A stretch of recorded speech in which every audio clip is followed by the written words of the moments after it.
Some of the pros and cons of an in-ground planting: obviously low startup costs in some respect, maybe higher labor to transition from a field of grass to a bare ground plot for planting vegetables.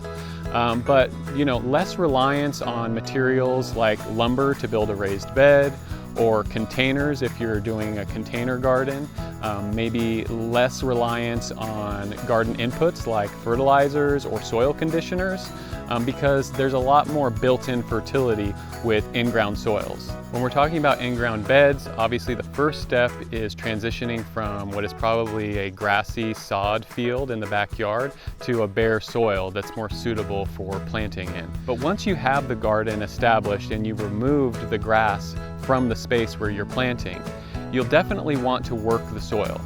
That could be manually with a digging fork or a broad fork, or using power tools like a tiller or a disker pulled by a tractor or a walk-behind. Loosening the soil is so important because roots need oxygen as much as they need fertility and moisture. They also need access to air. And so creating a loose soil that's porous is tremendously important with an in-ground planting.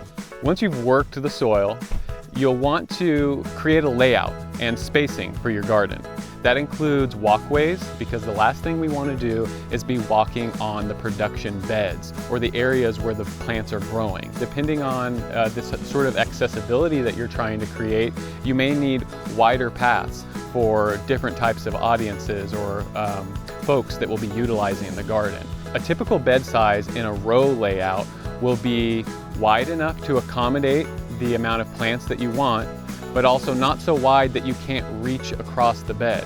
If you have access on both sides, a good rule of thumb is somewhere in between 4 and 5 feet max width of the growing space. That allows you to comfortably reach about 2 to 2.5 feet from either side. You want to make sure that you have access to water. You can establish some more advanced types of irrigation systems like drip tape, or you can still choose to hand water. One of the benefits of an in-ground planting is it will have a tendency to hold moisture, sometimes to a fault. And that's why we often encourage in-ground growers to mound their soil, and in some ways create sort of a hybrid raised bed.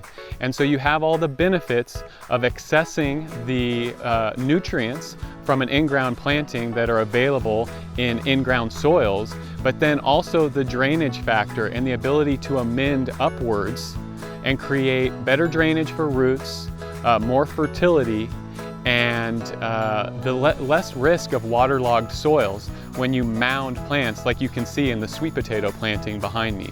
That provides a lot of ample space for root crops to produce the edible portion that we love to eat. But for even crops that produce fruit in above ground, the raised or the mound style creates good drainage, has the potential to reduce disease and plant death caused by waterlogged soils. If you have the space and it's situated close to water, an in-ground planting can in some ways be the easiest way to get started. And even for seasoned practitioners or seasoned growers, it can really be one of the most productive ways to produce vegetables in the landscape.